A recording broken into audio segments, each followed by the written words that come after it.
Okay, I want to continue the series we're doing on grief and loss, and we're going to concentrate tonight on the first three stages of grieving. So I picked a reading from Language of Letting Go. I picked the one for October 12th. Being gentle with ourselves during times of grief. The process of adapting to change and loss takes a lot of energy. Grief is very draining, sometimes exhausting. The people need to cocoon for transformation. We may feel more tired than usual. Our ability to function well in other areas of our life may be reduced. We may want to hide out in the safety of the bedroom. Grief is heavy, it can wear us down. It is okay to be gentle with ourselves when we're going through changes, we're going through grief. Yes, we want to maintain the disciplines of recovery. We can be compassionate with ourselves and have to expect more from ourselves than we can deliver during this time. We may need more rest, more sleep, more comfort, maybe more needy and have less to give.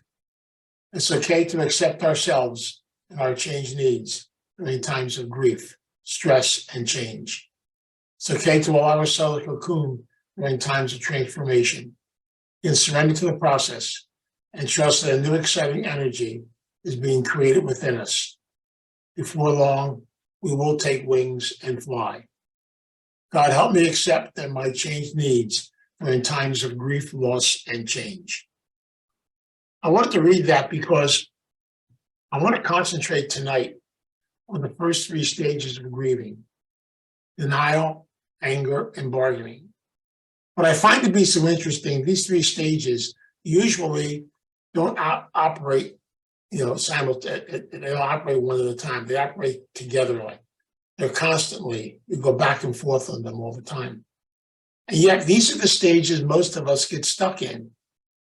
Many of us have a very difficult time going into our feeling levels. So many times we have a tendency to have to deal with things in life by using our intellect instead of our gut. And so in these three stages, a lot of times of grieving, so many of us don't even know that we're grieving, because literally we're kind of in a trap. We have to kind of get ourselves out of it. So I want to talk about tonight about how to be able to navigate those three stages. See, whenever we experience any major change, a death, we experience someone going through a major change in their life, different situations that occur, we go through a process of grieving. Grieving is the ultimate process of life, as I mentioned last week. And what's so important about this is that all of us, whether we realize it or not, are in a constant process of going through grieving. We go through in different areas of our life: physical, emotional, spiritual, social. Everything's in process of changing. Nothing stays the same. And that's important to understand, because literally, if we truly are living and celebrating the gift of life, then we have to be able to be open to the process and to be open where the process takes us. But during that process also, we have to understand that to truly grieve means we are going to go through struggle, because struggle is part of the process of change. And many of us, because we have a hard time with this and don't like the pain of it, we have a tendency to want to go back. Addicts know what I'm talking about. Very many times when we begin a new element of our life, it's scary because we're used to the old. We're more comfortable in the old, even though it's sick. And sometimes it's easier to go back to the old than to move forward in the new, because we're afraid to let go. Letting go is hard. In relationships, it's the exact same way. In all areas of life, some people stay in jobs for 40, 50, 60 years that they hate. Yet they stay in them because they're scared to make a change, they're scared to move forward, and they're scared to let go of the security. They're scared to move out. And so these stages are part of that. And so many times we experience that. I'll give you some examples of what I'm talking about. In my own life, I realized it took me a long time to make major decisions in my life, even though I had to make them. And sometimes in life, we have hard decisions we have to make. Sometimes in life, we go through loss. Sometimes we lose people. I know in my own family, I still use the example before. I started out with 15 cousins, and now I have 2. And basically, it's almost like my family is just about gone. There's a lot of sadness in that. But for a long period of time, I never allowed myself to feel sadness, because sadness is scary. It's almost like watching a part of your life come to an end so a new part can be born. Only until we come to acceptance and go through the process can we then move forward. But the hardest part is coming to that acceptance. And so a lot of times we fight, we battle, we struggle, we go back into denial, we don't want to deal with it. And sometimes we have to just run that gauntlet of denial, that gauntlet of anger, that gauntlet of frustration. Because sometimes I mentioned last week, I want to mention it once again, denial is not a bad word. Many of us have to stay in denial until we're ready to deal with something. It's a protection for many people. And for some people, they have a hard time breaking that process. Also, you realize the fact that anger is one of the healthiest emotions on the face of this earth. It's a way in which we process things in life.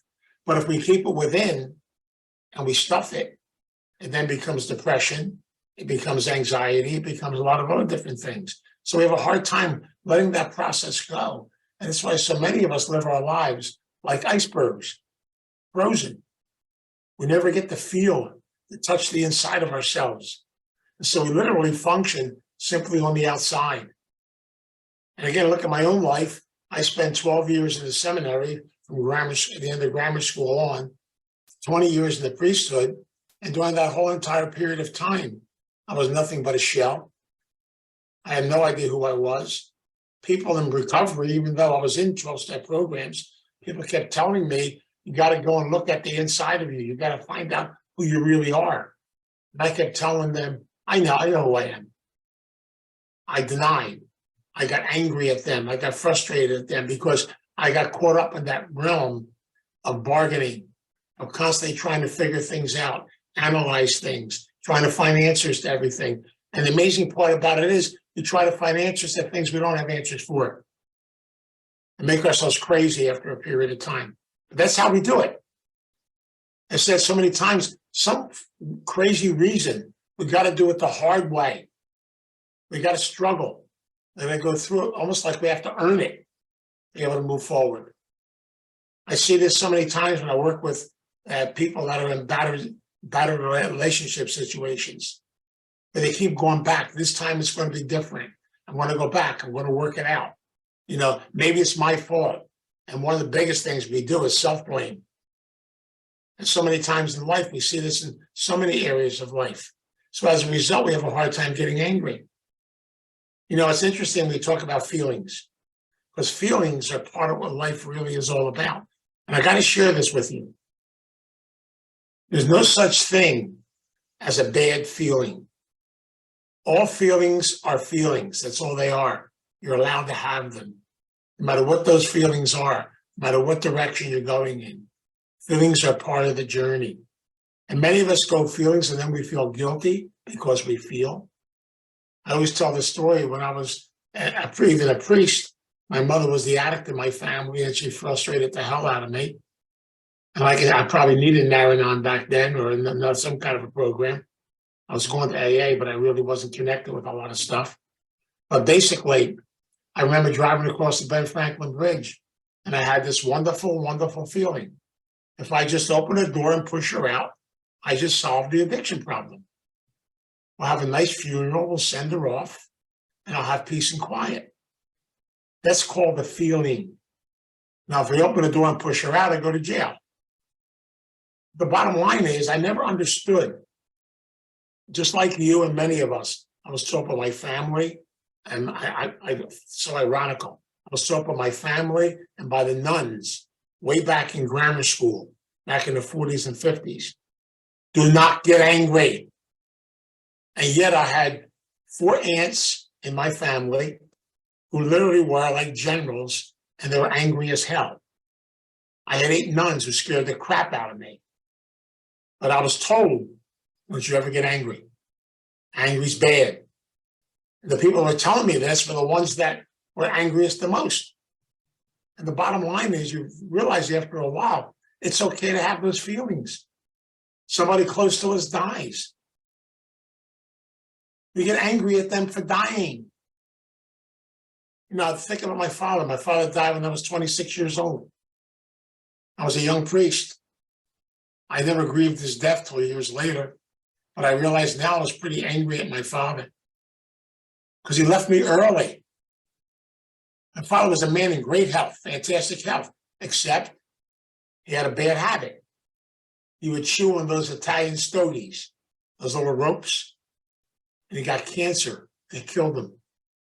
And to this day, I get so angry. Why did you do that? Why did you deprive me of more time with you? But see, I know now it's okay for me to feel that, even though I love the hell out of my dad. One of the greatest things that happened to me in the course of my life. But I'm angry. I'm going to tell him when I get up there. I'm going to tell him, you know, why don't you just get rid of that stupid thing you had in your mouth all the time?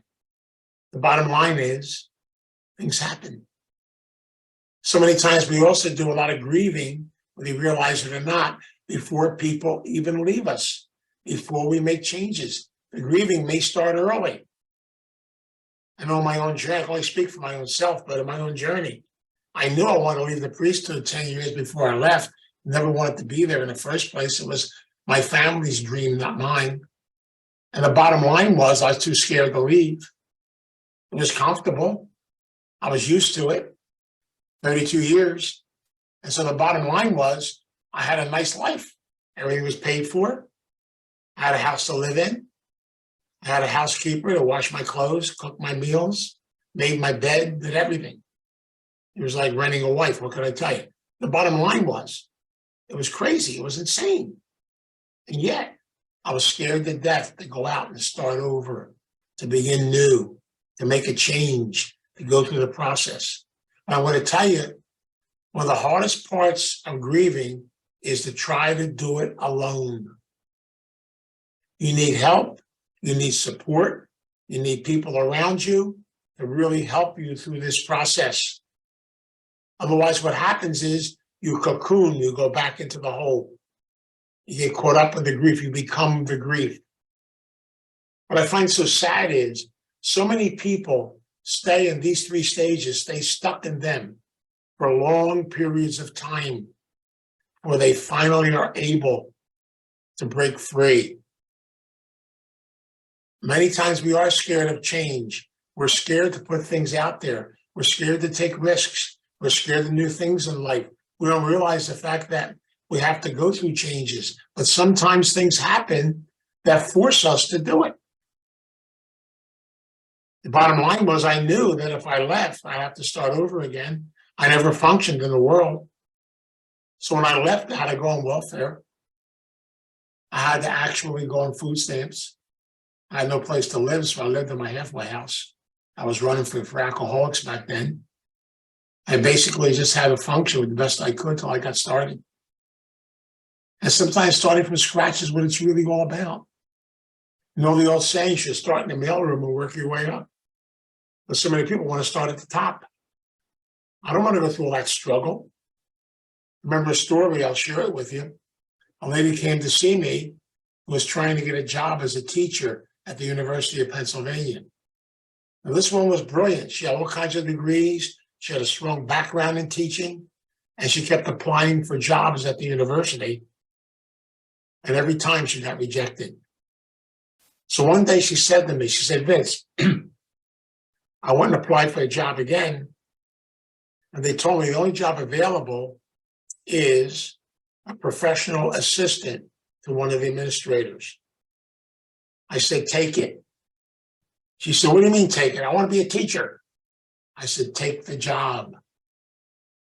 Well, she listened to me. She needed the money. She took the job. She worked there 2.5 years. Within a matter of 5 years, she was a teacher at that university. While she was as the administrator's assistant, they got to know her. They got to connect with her. They got to find out what she could do. They basically began to use her as a substitute. Then all of a sudden, her talents came out. But she had to start from a place she didn't want to be to get to a place where she had to be. And she was angry about it. And yes, you never realized that's how things work in life. You know, we keep looking for the instant answer to everything, instant gratification, instant everything. It doesn't work. It's only lasting for a short period of time. We have to go through the process of letting go of the old, saying goodbye. We look at that in the course of our journey as we get older. You know, at 82, I can't do some of the things I did when I was 40 and 50 years old, when I was 60 years old. I refereed basketball for 20 years. Think I'm going to run down a court today? Those gazelles, those 16-year-olds were scared the crap out of me. Orlando was scared the crap out of me. What can I tell you? The bottom line is I'm realizing over and over again, I can't do that. You know, I go to the gym. What do? I do 10-pound weights. I do 50 reps. I can't lift big weights anymore. Why? Because I'll go to the doctor if I do. My life has changed. Do more stretching. My life, you have to be able to adjust. Adjusting is a big part of life. Adjusting is part of grieving. Adjusting is coming to that point. I'm able to accept the reality where I am. And so many times people go through what I call a midlife crisis. They want to go back and be something they're not and think they can be it. But you know, you got to do it sometimes. You get beat around a little bit and make yourself feel crazy. And then you got to come back. And sooner or later, you got to face reality. Aging is part of reality. Growth is part of reality. Change is part of reality. And yet so many times we have a tendency, because of this thing up here, our intellect, we keep rationalizing, trying to figure it out, trying to analyze it. Or we get caught up in playing what I call the blame game. We love the blame game. So I can blame somebody for what's going on in my life. I remember doing an intervention training with a family one time, and their son had a major drug problem. And I worked with the family for over an hour and a half. And at the end of it, they says, well, Vince, you know, my son's really a good boy, but I know why he's got a drug problem. He hangs around with the wrong crowd. They influenced him. It's their fault, not his. I wanted to jump down their throats, but I couldn't do that. But I realized they're having a hard time going through the process of being able to come to an acceptance of what's going on with their son. And the sad part about it is, later on, they lost their son. He died of an overdose. I've seen people go through so many things in life, and yet that process of grieving takes time. It's an effort. You're going to go through it, and nothing happens overnight. Change doesn't happen overnight. Everything's slow. It's gradual. I realize in my own life, I realize this more and more as I get older. That change is a process that takes place. And if you're waiting for institutions to change, you got a long wait. They ain't going to change. You got to change. But see, it's so much fun to deflect. Let me blame them. Let me blame the country. Blame the politicians. Blame this one. You know, I did it when I was a priest. I was scared to leave because my philosophy was, if only the church would change all of its rules on celibacy, then I would be okay. They never listened to me, by the way. See, I wanted them to make the changes. Why? Because I was scared to deal with my own issues. I was scared to look within. I was scared to have to make the decisions I have to make to move forward. Many of us in recovery know exactly what I'm talking about. As you go through growth, a lot of times, you know, you have to be able to make some hard choices. You got to get in touch with those feelings that are down inside of here. And we're scared of feelings. I know every time I try to help people to get in touch with feelings, they really get nervous. They get upset. It's much easier to intellectually talk it away, run away from it, not deal with it. And that goes for every area of life. And I remember my aunt, when she was alive, she lived in Pennsauken and she was in a wheelchair. Her and her brother lived together. And they're both single. Her brother would go to work every day, come home every day, you know, and they basically just lived together. And then one day he came home from work, had a massive heart attack and fell dead right in front of her. We found her hours later, sitting on the floor out of her wheelchair, putting cold compresses on his head. He was dead, but telling us no, he wasn't dead. And then for the next 3 months, his room was all fixed up with his clothes, with his lunchbox. She got everything ready for work for him every day. She went through all the rituals, all the concepts. It took her almost 8 months to finally deal with her grief, to deal with what was going on. So many people go through, somehow they get through funerals and things of that effect. And yet they never really do the grieving till later. Because grieving hurts. It's painful. It's scary. And yet I need to talk about this. I need to process it. I need to be able to express my feelings. I need support. It might be grief counseling. It might be being around somebody that understands, people that have gone through this already, to be able to know that I'm not crazy, I'm not nuts. I'm just simply going through a different process in life. And this is all different areas of life. Because I really believe, and I'll talk more about this next week, I believe that death in reality is not a bad word. Death is part of the journey of life. I'm not just talking about physically dying. I'm talking about deaths that take place every day in our life. Every time you make a change, go to another direction in your life, go to another age process in life, you go through a change. And every time you go through a change, you go through struggle. And struggle is part of what it's really all about. And I've learned a long time ago that nothing really in life is worthwhile unless you have to earn it and work for it. Then you appreciate it. And that's why, you can't just, you go to the gym, they got this big sign up there. You've seen it. Orlando can show you. This big sign that says, no pain, no gain. Well, guess what? You go down there and see those guys lifting those weights, or what are they doing? Going crazy. They're hurting. Of course, I'm not going to do that. If I did, I got loose up here. But the bottom line is, there's a piece of me that thinks maybe I can try it. And then, they give you a card to go to a physical doctor to take care of you afterwards. But see, we do this to ourselves, though. We try things and then we get hurt. We go through changes. We go through feelings. It's all part of it. But see, what I worry about is that so many of us get into these stages, these 3 stages, and they continue. They go on, they go on, they go on. Like I said last week, there's no time frame for grieving. We all grieve at our own pace, at our own time, in our own way. And we never know where it's going to take us. And that's why I get excited about this, because I've seen people go to their deathbed without getting in touch with their feelings. I've seen people go through major changes in life, hurt and pain, and be so afraid just to make that decision. It's going to open up a door for them, because many of us are scared of death. We're scared of saying goodbye. We're scared of watching part of us come to an end so a new part can be born. We're scared of watching the process of life take place. We're scared of letting go of something that we thought was our answer.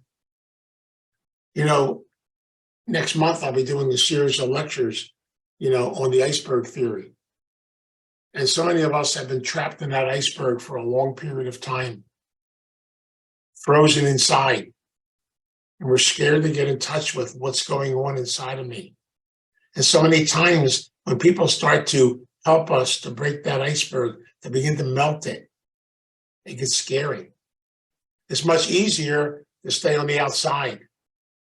I mean, you're looking at a good 2-stepper here.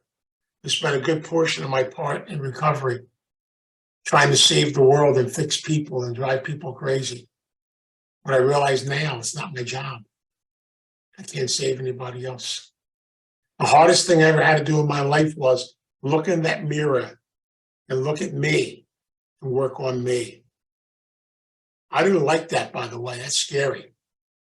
And yet, now I do. In the beginning, I didn't. Because I realized, life takes you on a journey. You either go with the flow of it, you go with the process, or you stay stuck and you stay trapped. I don't know about you, but I was trapped for 44 years of my life. I don't want to do that anymore. I like the journey I'm on now. Although I know that journey is still changing. I know things are still happening. Things are moving forward. And yet, I realize more and more now, every part of life is a new adventure. We keep trying to go back to the old. I mean, let's face it, the pandemic, as horrible as it was a gift in very many ways. It opened up doors we never thought would open. It opened up new areas. I know in my own life, for the first time, I had to stand still. I had to stay in the house. I had to be able to get closer to my wife, realize the fact and grieve the fact that I was running and hiding. To begin to work on things like Zoom. Never thought I'd be doing stuff like this in my entire imagination. I had to let go of the old ways, the old concepts. I spoke in an AA meeting in California. Never thought I'd be able to do that.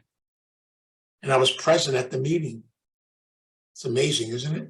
Without getting on an airplane via this wonderful thing right here. I was able to do a lot of different things today that I could never do before. I got connected with more people I've ever been connected to before. In my program now, my sponsor even lives in California. I meet my sponsor every week on Zoom. It's amazing when you come right down to it. It's an adventure, it's new, and yet it's also scary. And so, you go back and you try the old, you go back. I know we do have, in one of our meetings, we do have in person once a month. It's great to be around a few people and check back and forth. But it's also, remember, Verizon opens up. The whole concept begins to change. It's a new horizon for us now. We begin to see things in different directions. I'm looking here, and we have Lancaster, we have Florida, we have California here tonight. We have the upper parts of New Jersey. We have people coming from all different parts of the world. It's amazing. You come right down to it. At my 12-step meeting I went to on Mondays and Fridays, we have a gentleman in our home group from Thailand. It's a 12-hour distance. Never thought I'd be able to experience something like that. To experience new people, new directions, new ideas, new concepts. It's exciting and it's wonderful. Yet, I realize now, unless you're willing to let go of the old. I told you before, I live in a 55 and over community. I go to the gym every morning. I meet my buddies at the gym, and all they want to do is go back to 1940, 1950. They want to go back to when things were wonderful and things were great. I was joking the other day. I spoke at the 400 Club here in New Jersey at the clubhouse for the AA meeting. And we have a lot of young people going to the meeting now, which I really love. I love seeing young people. But I like having a lot of fun with them. And when you're old, you can have a lot of fun with young people. It's a lot of fun. So the one guy came, he had these pants on. They call them jeans now. We used to call them dungarees, but now they're called jeans. Orlando, you know what a dungaree is? It's jeans. But anyway, they have all these slits and cuts. This whole entire legs were showing. And he said, "This is style, Vince." I said, "Style? I'm going to get you a pair. The girls will be all over you."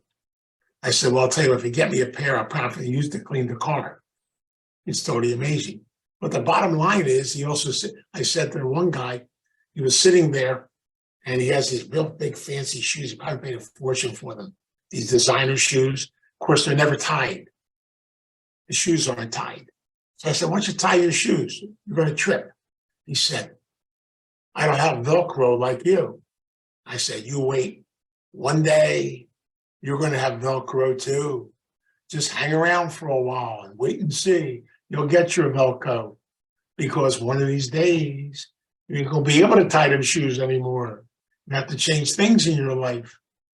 But see, that really is the excitement of life, to be able to laugh and joke and kid about this stuff, but to realize the fact that going through struggle a lot of times is not easy. Death is such a powerful process. I know sometimes we second guess ourselves when we lose someone, or we say things like, I should have did this, I should have did that. Why didn't I do this back when I was 30 or 40 years old? Because you weren't ready to do it then. You're only ready when you're ready. And I don't know about you, but now I understand real well that phrase they say in AA. You only are ready when you get sick and tired of being sick and tired, when you finally wear out. And so many of us, unfortunately, have to beat the hell out of ourselves before we get there. So many of us have to stay stuck because we're scared of sadness. We're scared of feelings. We're scared to move forward. We're scared to come to acceptance. See, acceptance is such a spiritual word. It's so powerful. The big book emphasizes it. Such a powerful word.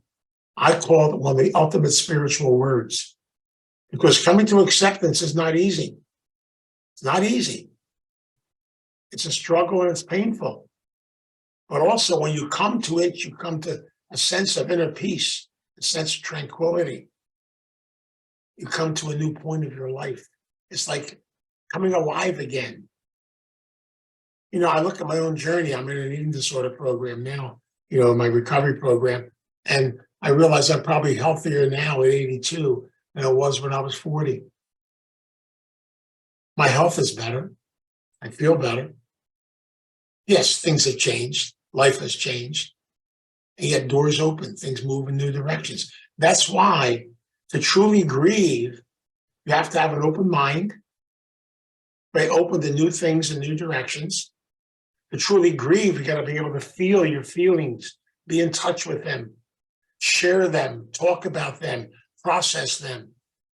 To truly grieve, you got to be able to feel that feeling of anger and frustration and things you go through. But I say it again, don't try to do it by yourself. Don't try to do it alone. It doesn't work. Runners don't make it in a grieving process. They get trapped. We need to be able to connect, to be with others. And sometimes it's so good just to be able to cry, to feel those feelings, to use the tissues, to get in touch with them, and realize the fact, oh my God, it doesn't mean you're weak. So many times we get this crazy concept. And if I actually feel, if I cry, if I fall apart, I'm weak. You're not weak. It means you're the healthiest person on the face of this earth. Because sometimes we have to be able to fall apart. We have to be able to lose it. We have to be able to go through these changes. It's okay. It's okay to be sad. It's okay to feel sadness. It's a powerful process in life. And I realize over and over again, sadness is a very scary, scary, scary feeling. To feel sad and to feel almost like, why? And yet when you come to sadness, you come to the most important stage of grieving.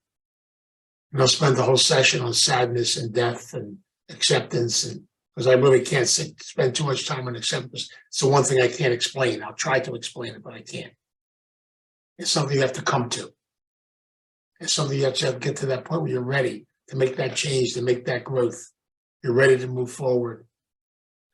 I'm no different than you or anybody else. I came into recovery kicking and screaming, thinking I had the answers to everything.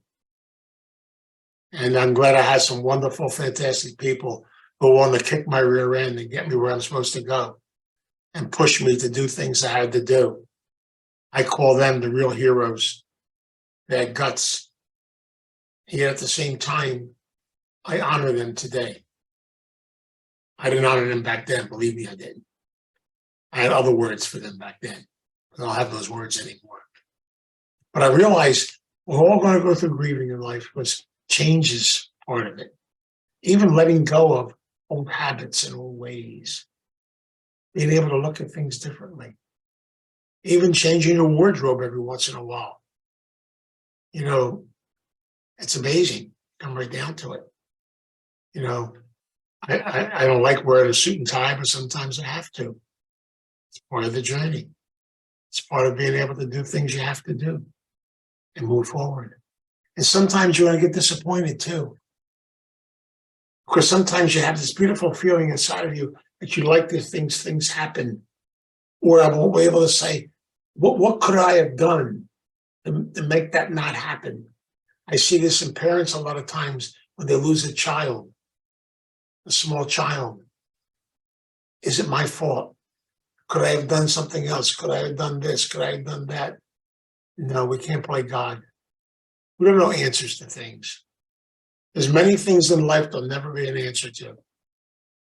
You know why? Because they're not supposed to. It's just the journey that we're on. We don't know. We can understand sometimes.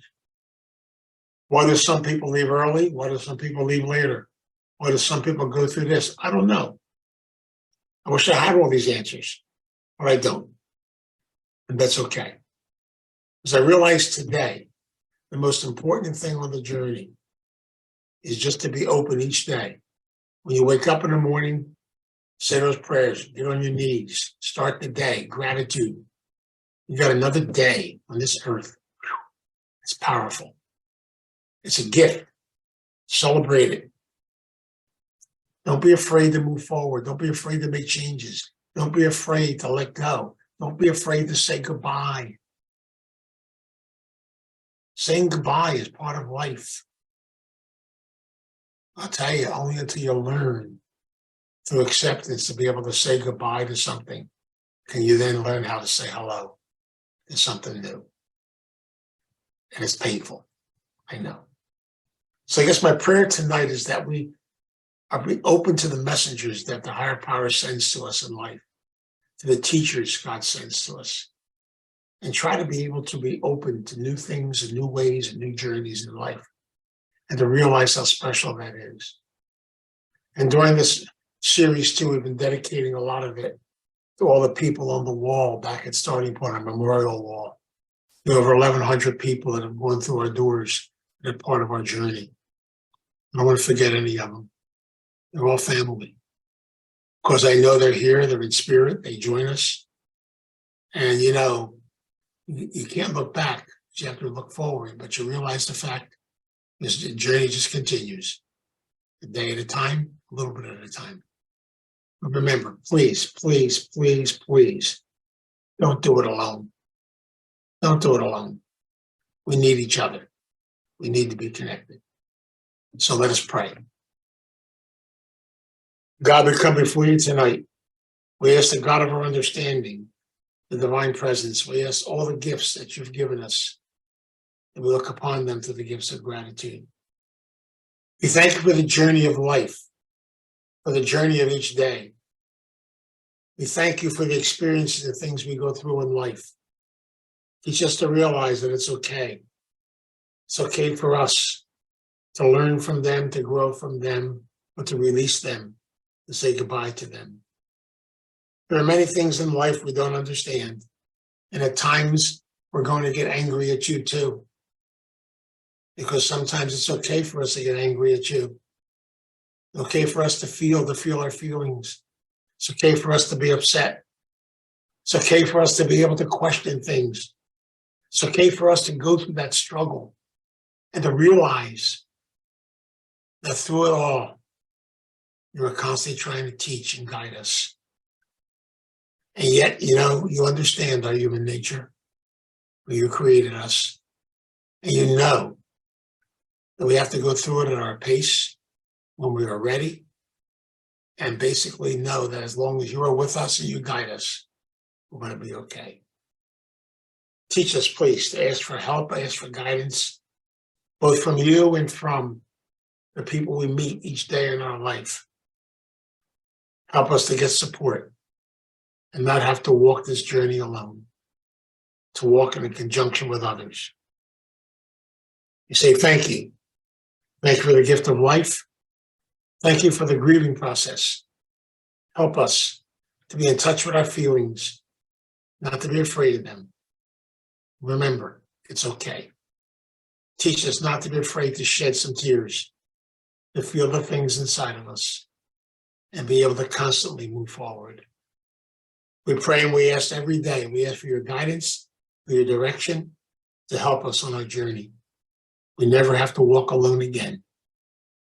To realize you are with us, and we have others who are willing to walk with us also. We come in gratitude, we come in love, we praise and we thank this. We praise this in your name. Amen. God, grant me the serenity to accept the things I cannot change, the courage to change the things I can, and the wisdom to know the difference.